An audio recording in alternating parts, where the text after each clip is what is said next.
Hello YouTube! Today's video is about one of my drivers that's been driving with us for almost his entire adult life. Since he was 16, he has had a decade of experience with an SR20 stuff. He's been one of the very last SR20s in Lone Star Drift. It made about 420 wheel horsepower. It was E85. It was an S13. He still has the car outside. He's been driving it forever. It was very reliable for a very long time, and it's just crazy that a driver had that same car with that same engine and like all those things for so long. But recently he has gotten a new car with a new engine, and he's giving up the SR life for the V8 life. And I want to talk to him about it and talk about when he's going to test the car. I know he's already driven it before, but we're having an event at the Houston Police Academy. I think it's December 11th and 12th. I'll have to like toss up the flyer or something so people can see. But a bunch of our drivers have just gotten new cars. I'm also getting a new car, but it's not going to be there in time. I'll show that in the channel at some point. And mine's gonna be really weird, but here we go. This is JR. You probably know him from the channel. I'll put in some video of him drifting. Tell me about this whole thing. Why are you getting rid of your SR? Why are you going V8? I mainly wanted to try something different. I've been talking to Keegan about it before and stuff. He's like, you know, you've been doing it for so long. Try something different. I'm at the point where I kind of have, I don't want to say given up on competition. I don't chase competition like that anymore. It's kind of just a for fun thing to do these days. We go to a couple events or whatever. I'm gonna try to make all the rounds next year though. This time, I want to butt in real quickly. Yeah. Didn't we compete against each other? Yeah, we actually competed against each other. I need to put that video in here too. And that car I had that was the so worst much fun. No, but I had so much fun. Yeah, it was fun. The point is, I never drive with you anymore, except if like I have to line up with you for whatever reason, because we don't get out on track at the same time. We don't make sure that, you know, we do flip-flop laps correctly, all those different things. And then you don't concentrate because like one person just comes around the corner and chases after the other person. There's a gap. There's two extra people in the way. Somebody spins out or throws mud. The competition was so much fun. Yeah, it was definitely fun. I'm going to drive the whole season next year competing. Ooh, that'd be fun. See, I'm gonna try. We'll see how that tire budget does this year. But yeah, I just wanted to try something different. This thing popped up for a pretty decent deal. It's not as solid as I thought it would be. Needed quite a bit of work so far, but no nothing... used 240SX is solid. Yeah, that's very true. Especially one that's been built to like this level or whatever you want to call it. But I mean, yeah, it's the motor itself and the trans setup is very stout, so that should hopefully help alleviate some of the future problems with it and stuff. We're not going for just a junkyard 5.3 or anything like that. So. Have you been having SR problems? What's the whole clickbait title of this episode is he's going from a 4-cylinder like SR to a 8-cylinder. Well, I mean, so I have been plagued with rock around problems in the past. Turns out that was actually a main bearing clearance problem that was causing an oil pressure issue in the head. I battled that for a long time, chewed up a bunch of parts and a bunch of money. Lately it was okay, but I've always had overheating problems. It's always run hot, that's the boost type life. And it's just a lot of wear and tear on differentials and axles and everything like that running a large turbo car, because you're doing a lot of really big hits of power all the time and over and over and over and over from clutch kicks. And it's just a lot of maintenance and things to upkeep, and I'm hoping that the LS life will be nice to me and just let me drive for a while and get some seat time that everyone says I'm gonna get bored of, but I'm actually kind of hoping that I get bored at that point to drive. So they're idiots. I would like to be bored basically for a little bit and not have to work on the car so much. Not relax. Yeah. All right. Have you driven this car yet? I drove like 2 laps in it or whatever really quick at that the new Camsaker track. But it wasn't set up well. It has no front sway bar and stuff at the time, and it wasn't set up well at all. It was on like a 235 or something. What? Yeah, I know. But so now that I have it, I got new BC coilovers for it, the DS series. And I'm gonna set it up, you know, to have a little more grip and everything in it. I put my front sway bar on it for my car, a couple things for my car on it. But I've driven it a little bit. The tune was messed up. I don't know what happened to it. I don't know if it lost the tune or something or what. But I'm going to go get retuned with Ben, and then hopefully the car will be pretty rowdy. It should make like 550 horsepower or something kind of wild. So can we pop the door real quickly and look at your SR car? And do we have a light? Yeah. All right. I want to look at that car, talk about everything that's wrong with that car. Oh, maybe there's enough light right there. And then we're going to look this car over. So this has been in Lone Star Drift for almost a decade. He's been driving with us since he was a little tiny child, and now he's a homeowner and owns a shop. So cool. He's a BMW mechanic by trade. And this car I've tandem with this car, and I think I've probably taken out at least 2 of your doors with little nibbles, haven't I? Yeah. Back when 240SX doors were cheap. Yeah. So review this engine. Well, this is a built SR. It has CP pistons, eagle rods, all your fancy bearings and stuff, ARP everything. I actually did this setup on stock cams, which has been all right for low end power.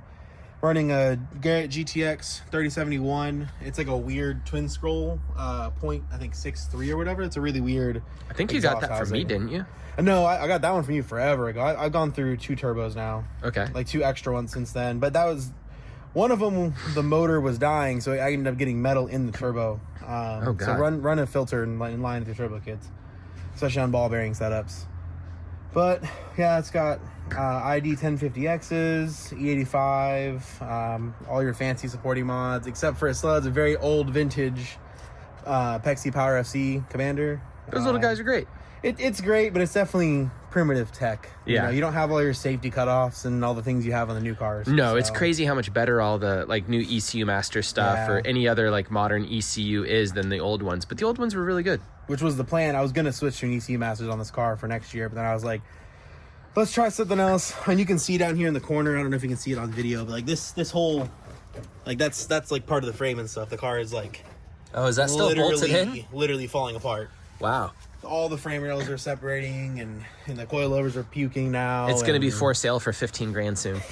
So tell me real quickly, over 10 or 7 years, you said, or 10 years? 10 I've years. had the SR for 10 years. This specific block and everything? No. The longest running block is actually under the table as a reminder of what not to do. But that's the main bearing issue engine. It's under the table.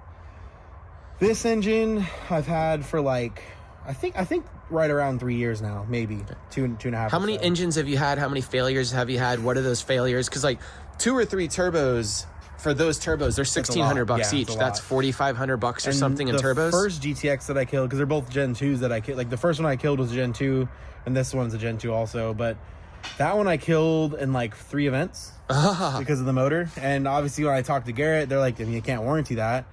And the ATP turbo, they helped me out getting one really fast. I just did a center cartridge on it, so it did save a little bit of cost. It was still $1,300 or whatever to replace it. Ow. That was very painful. And then I still had to get a retune and everything too, just to make sure everything was good, because I wanted to figure out the problem initially.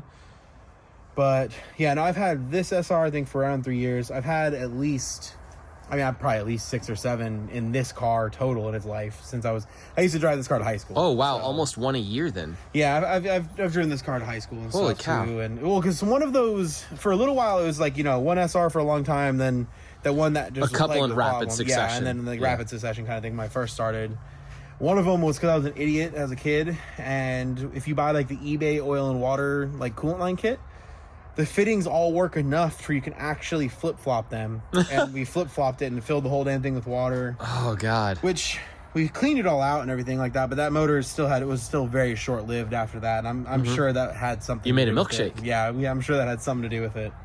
But, like, we were literally, like, I don't know, 17 or something years old, 18 years old. So, why not take this to the next level and do, like, a VVL head or, put more money in it and clean it up? Money. So if I already had an ECU Masters ECU and all that kind of stuff ready and the chassis was still flawless, that is the route I would have gone. Because I do thoroughly enjoy running an SR. I'm really going to miss like the sounds and stuff of it. This one does sound really cool, especially like they don't really blow off valve or anything, so it sounds really cool. But yeah, it's just money. The VVL swap is insanely expensive, and in this case I'd have to go ECU Masters, probably change up some harness stuff, get all the motor stuff done, which is crazy expensive. The manifolds, the turbo manifolds are different. Everything's different on that setup. Repipe everything. This turbo would end up being probably too small for that setup, because this actually gets choked out a little bit on the very, very top end with the exhaust housing I have. And then, but it helps with the mid-range power. It's very, very good in this car. And then on top of that, like I said, the chassis is toast. Like every corner is destroyed underneath this car. Like under the fiberglass, I can pull one off too, and you guys send can it see, to turn 5, Kevin Susi, and have him cage it up. Kevin actually did the cage in this car. He did a good job. Kevin can weld. This cage have I him did cut in the my front of the parents' car garage. off. In my parents' garage, I did this roll cage when I was a child. So it's not great. It's all the welds I like are your done, strip lighting over here. I like this. I remember this. This was the eBay special for a long time. Yeah, it works. it's worked for me for a long time. Yeah. You got the little eBay special here, so he doesn't have fancy custom piping and stuff. Yeah. This is a lot of just Chinese parts with a nice turbo. What are these? Those are the split fires. The split fires? Ones. They still use a stock ignition source, but they are. Ooh, that's upgraded. sharp. Is this a GK Tech one? It's all chewed up. Ow. So it's a GK Tech mechanical fan on top of the normal setup with the, whatchamacallit, stock fan shroud. Was that the way to go on these? Just a stock fan? I've never know, because I had good luck with the Taurus for a little while, and then I got like, I don't know, like a batch of bad ones or something. That's the thing, by the way. All the Taurus fans I've gotten for my V8 were bad, by the way. Okay. Or they're not just bad. They run way weaker than the old ones because we're getting O'Reilly's ones. It never worked right. Yeah. I had the very first one I ever bought, ran great, and I loved it, and then that one finally went out, and I just never could get one to work the same again. So I went back to this setup, which was kind of expensive to do at the time. And now you can't even buy these fan shrouds. They used to sell them new. You can't buy them anymore. I have really? I have 2 more laying around though. I also have all these like new parts. I have new Nismo like tension rod brackets, like lots of old school parts that it's actually an old school, like all gritty setup too. Oh, that's funny. I like your fancy core support. That's probably one of the first your fancy tube frame strut things. Too. Somebody was like talking online the other day, and they're like, "Oh, the Tourer 5s have real chassis structure." Like, you're like, it has a couple tabs like this underneath the vehicle, and like that's all the extra parts. All right, yeah, so this is just stock lower control arms. Are they lengthened? No, they're not even lengthened. Just a S14 lower control arm with I had the ISR Pro angled with the GK Tech high clearance sway bar. And the Derek Rogers knuckles from forever ago with just stock Maxima inner and outer tie rods. Simplicity at its best. Funny story. This is my old hood from like 2008 that is still kicking. This hood is the best value for money ever. It's a real D-Max, and it's actually cut for LS, and it's going on this car, so it's perfect. Finally going to fill it in. I used to be a D-Max dealer just because they sponsored my drift car and some other things, and there's like pieces of D-Max still floating around that I see every once in a while from my stuff. It's hilarious. This is beautiful. What is this? Sitting there? Is that... That's like OEM type heat shielding. Does it go there? No, it's tucked in between the brakes and stuff. But that stuff right there is like unstoppably strong on heat control. I'm trying to find some sheets of it so I can put underneath this car. Yeah. Because everyone talks about how hot an LS car gets inside. I'm sure you can attest to that. It does and it doesn't. It's not too bad. It does. It kind of depends on your header situation. If you wrap your headers or put like some separation, some people put like a kick panel coat on these already. All right, let's pull this down. Oh, one other thing.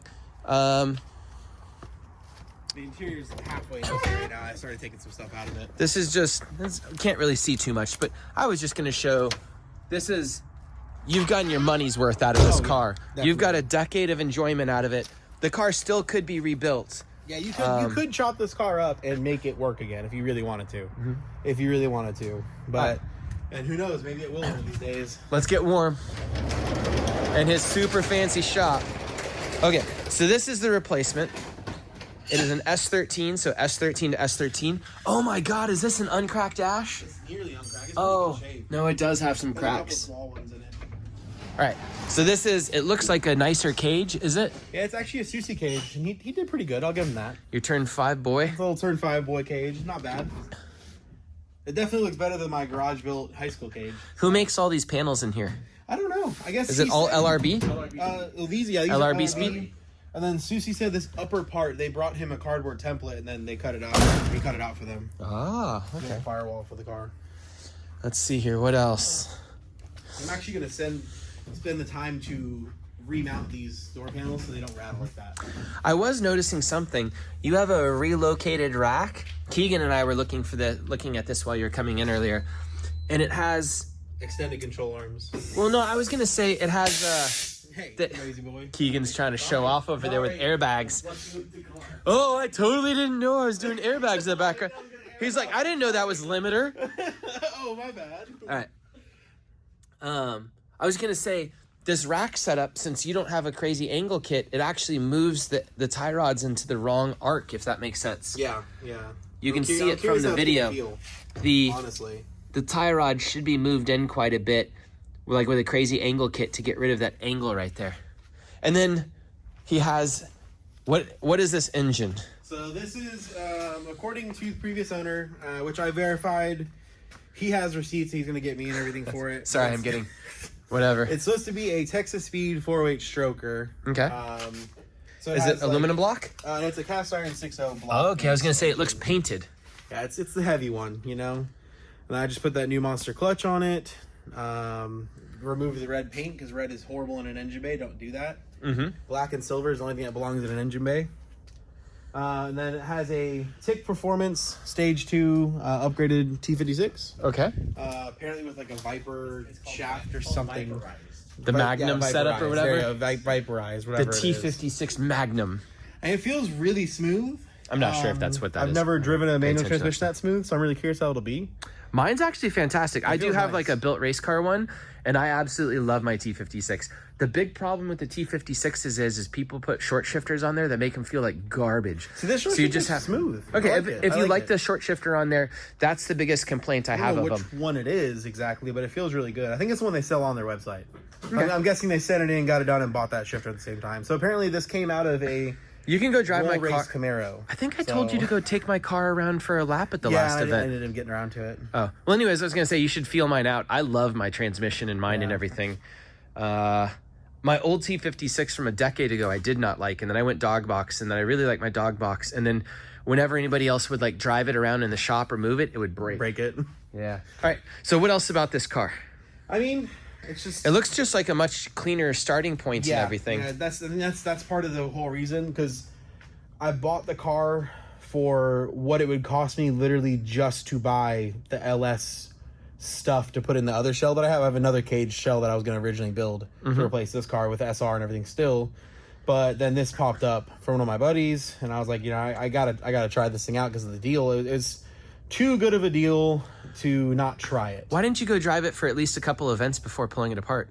You just had time? I wouldn't say I had time, but going through it, like, I didn't like the wiring. This is not a jab at them or anything like that. I didn't like the wiring. There's a lot of little tidbits that I just didn't like. Stuff, You're a and lot of mechanic. I stuff understand was- that. You want things to your liking. There's a lot of loose stuff. And it's another thing. It's like we have recipes that we know work. So I'm just implementing those recipes directly onto this car because I know how it'll work. I am going to experiment with these extended arms and stuff. I've run extended arms forever and ever and ever ago, and I didn't really like them that much. But All right. I was going to say, So- so you have kind of a doomsday engine in there. Why not do nicer parts on some of this stuff? I like the simplicity of it. I've always loved like stock. I've never been out angled or anything like that on track. Like I've never had somebody like, you know, throw some crazy YS fab that I couldn't like. It's not match about back that. up It's to about anything. trying all the So- development and stuff. Like you already have a moved rack. It wouldn't be that much difference to go put a little Wise Fabby kit on there. You look like you have a GK Tech adjustable sway GK bar, Tech which is sway kind of bar. cool. I just put new end links on there a couple minutes ago, you know. But Okay.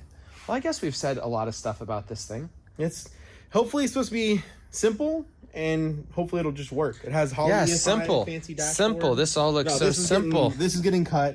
I don't like that at all. It's in a very bad spot. It's not that I don't like that it's welded on. I just don't like where it is. That's Yeah, even a danger cone or zone. something Yeah, could it's come up danger and like zone. take that out. That's such an odd Pure danger location. zone. Oh yeah, it's got, you know, fancy fuel cell and stuff in the back. Unlike my other car had. So it has, you know, fuel cell, full fire suppression. Oh, that's and interesting. I just replaced both fuel pumps on it. Look at this little curly boy. Yeah. So this is all like foreign stuff for me to be running. So I honestly kind of hate aftermarket fuel systems. You know what I mean? and that one always had, if you filled that tank to the top, it would always leak on the outside. Well, if you think about it, though, like I know the S13 isn't the best position, but most fuel tanks are in a better position than we ever put them in a fuel It's usually cell more, configuration. like, centerized and stuff like that. than Yeah. these are. Well, I mean, they're way lower. This is 1.5 feet higher than a factory S13. and they did setup. that kit, so it has like, this thing has full signals, lights, horns, everything. So I definitely fully plan to drive this thing around on the street a lot, like to work and everything like that. So I'm hoping this will be a good car to cruise around in as well. Cool. So Well, I'm excited. I like it that the drivers are trying. It's not that you're trying something new. It's that you're trying to make drifting interesting for yourself because you've been around it for a decade in the same car. And we need to entertain ourselves. And I want JR to stick around. And the SR is kind of, I mean, I'm sure you've seen a lot of people. The SR is a good way to like make your own drifting. to come and go. to ruin it for yourself. Yeah. It's a difficult drivetrain. Too. I was getting pretty jaded there towards the end. I was literally about to just completely quit in general, and then I was like, I bought this thing, and I was like, let's just be stupid. And I got kind of re-excited about it all again. So it does help a lot to change it up a little bit. I got re-excited just driving that comp with you guys. I'm sure you got to see how excited I was with everything.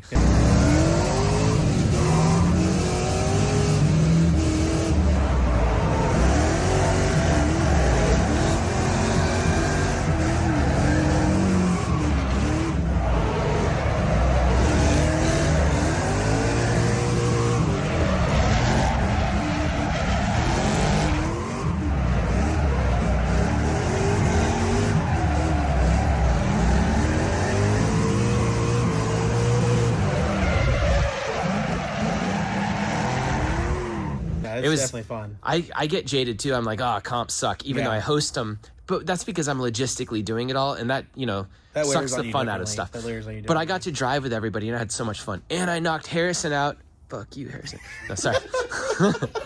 Harrison was mad. Harrison's never beat me before. Oh, really? Yeah. Oh, wow. Harrison usually beats me, but I've beat him, I think, twice now. There's a whole weird list. Chelsea Denofa's never beat me. Forrest Wang has never beat me. I'm like 3-0 or however you say with those guys. Damn. But I mean, that's because it was 2007 and 8 and 9 when we were driving together.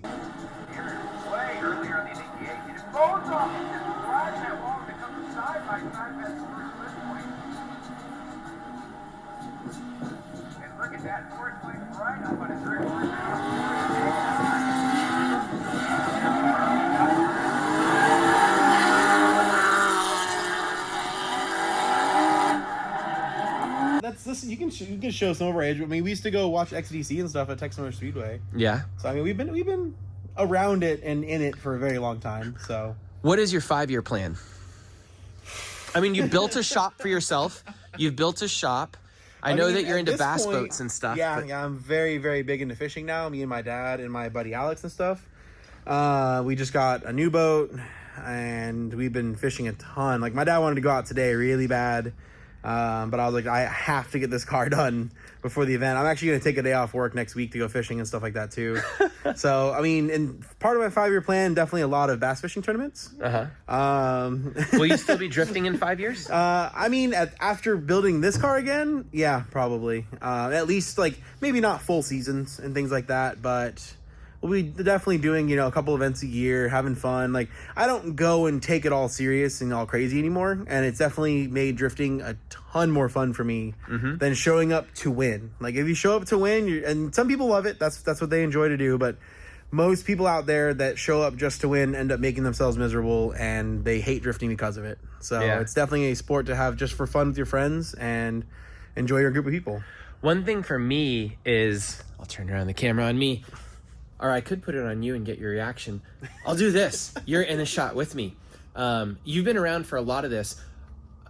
You are one of the few drivers that stayed around from like the time you were 16 until, how old are you? I'm 28 now. Okay, 28. Wow, 12 years. 7, 28, I don't remember. Holy cow, time flies. I mean, regardless, at least if I am 28, then I turn 28 like really soon. I don't remember. But you're one of the few drivers that stuck around that long. Most people come and go because they burn themselves out, especially like turbo guys when they first get into it. So it's extremely important for me to keep you around because you're one of my fun drivers that is a very high level of tandem, that everybody's excited to be around you. You're good spirited and stuff. So thank you very much for sticking around so long and everything. Definitely appreciate it. We enjoy it. And it's good to have, I mean, you know how when you go to an event and there's no one to tandem with and you're like, why am I here? 100%. So that's how it ended up being when I went to the first CAMS event. Already trying to break the new flash that I brought home. That's how it ended up being at the CAMS event that I went to. It was fun. I definitely enjoyed the track and everything, but it needs the right crowd to be there to really, really be like that next level of fun. I was going to say, we're very spoiled at Lone Star Drift because you're so familiar with everybody there. We're such high level tandem, and I'm not bad mouthing anybody else, but you'll go places and you're just like, womp, womp, womp. No, I totally know what you mean. And it's a trust thing too. Like, me and my buddy Brian, we don't have that like barrier of trust before. And like, I don't necessarily know exactly what I can do behind him all the time. And I end up slamming into him. I felt really bad because his car isn't very good, like super clean compared to my already destroyed car. I felt very bad about it. But I ended up slamming into him just because I mean, normally if I can, you know, the normal people I drive with, I can just be right on top of them like that. And it ended up being some dust on the track, and it was terrible conditions. It was all this dust kicking up the air, no wind at all, tire smoke everywhere, couldn't see anything. We shouldn't have been driving the way we were driving already as it was. But yeah, we ended up slamming into each other, and I beat up his quarter panel and stuff, so I felt really bad about that. This is a good point on exactly what you're talking about. You've been driving it with us for probably between 7 and 12 years, depending on how. Yeah, I don't even know. But you're on the same chassis out there, and you never destroyed it completely. Yeah, like not it's completely. hammered. But I mean, you did a lot of crazy stuff. It still just drove, you know, what is that, a month or two ago, whatever. So. People always think they're going to destroy a chassis like that, and these things last longer than if someone dailied it.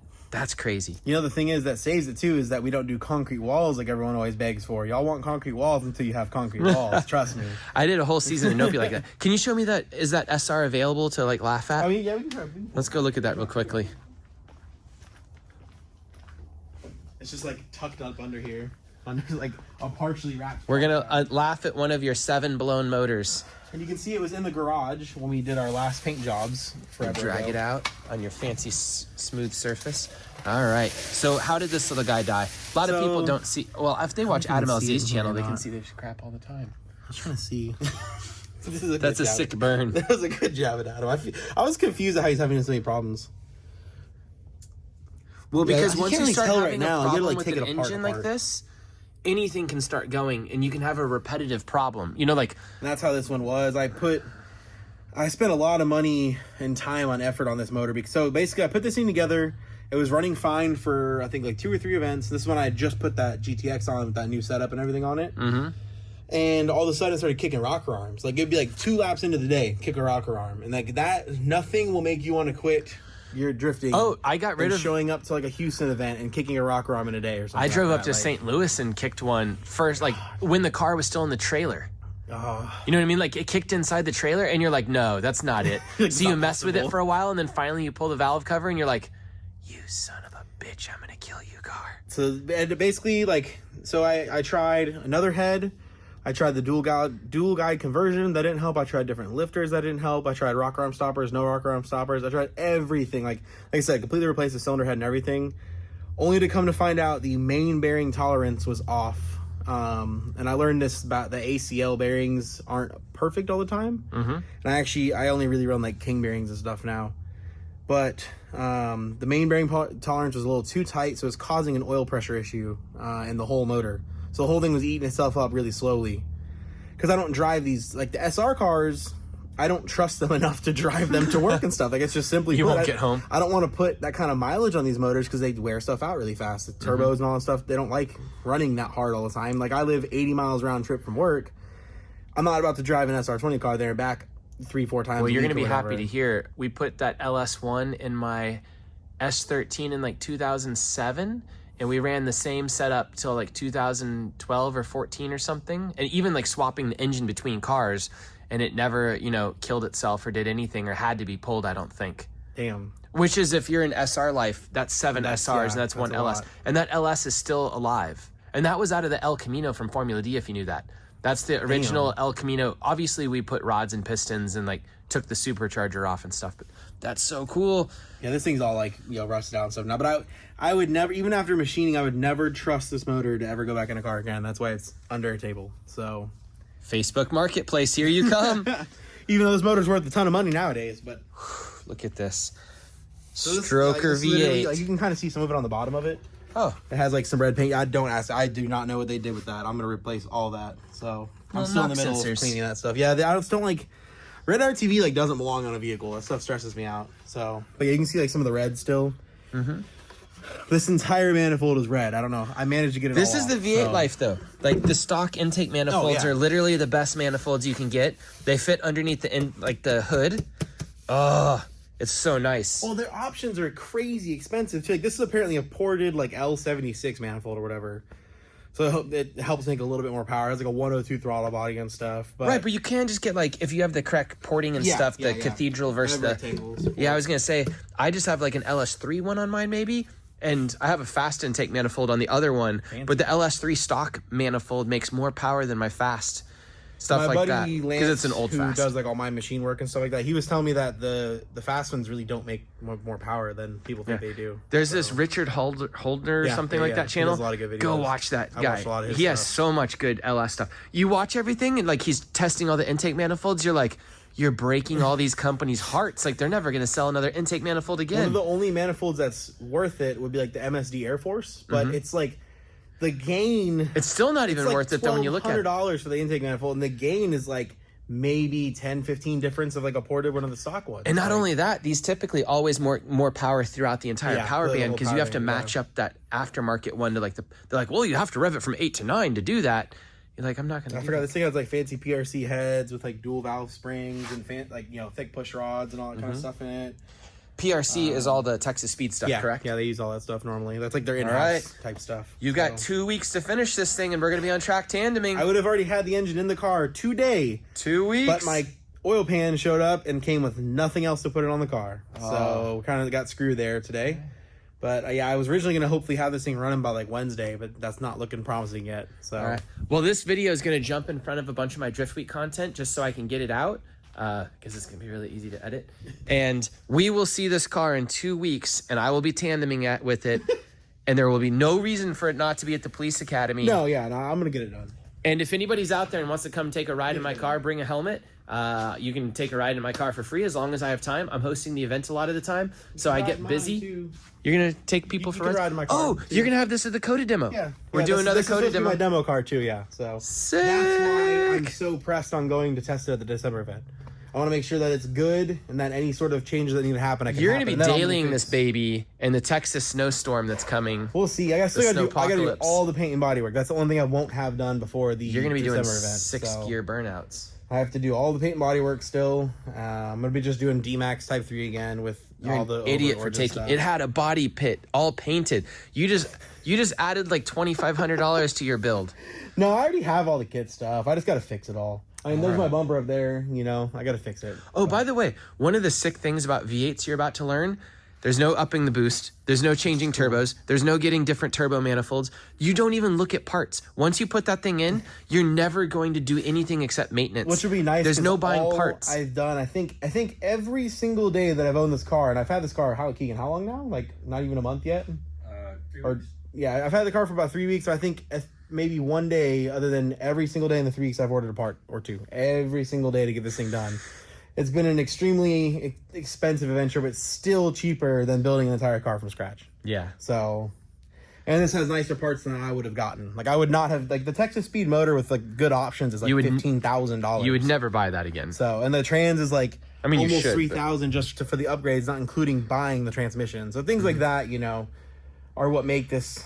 That's why I don't regret buying this car versus building my other car that I have. But yeah. It's been an adventure, that's for sure. It's been an adventure. But it's kind of nice to challenge myself and learn something new for once. So, and like I said, it's got me kind of got a spark going again to get me re-excited even being... Like, you can ask Keegan, I wasn't even in the shop for at least 6 months in the past year, so I wouldn't even come out here after work or anything like that. I'd just go straight in the house, hang out, whatever. Oh, one question. He was in the shop more than me for a while. I'm going to get off this subject, and we'll end this video. I should make this its own video of some kind, but...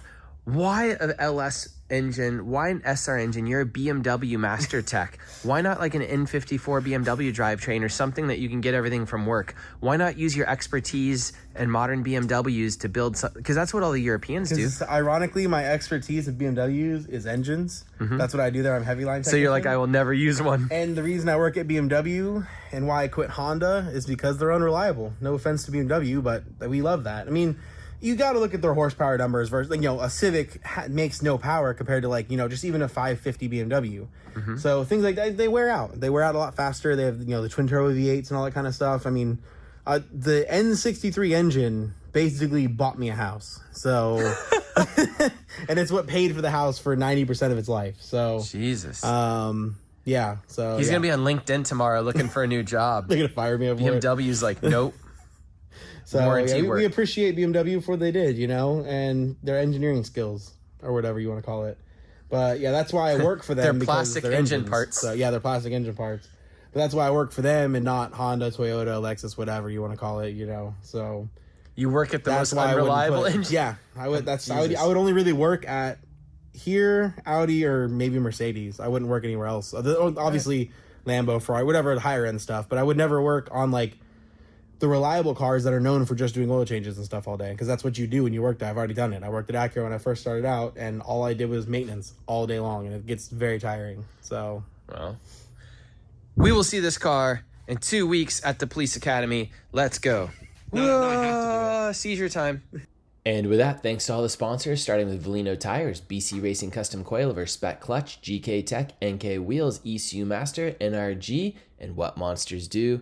And now coming up, KBD Body Kits. They're the brand new ones. We'll talk about that later.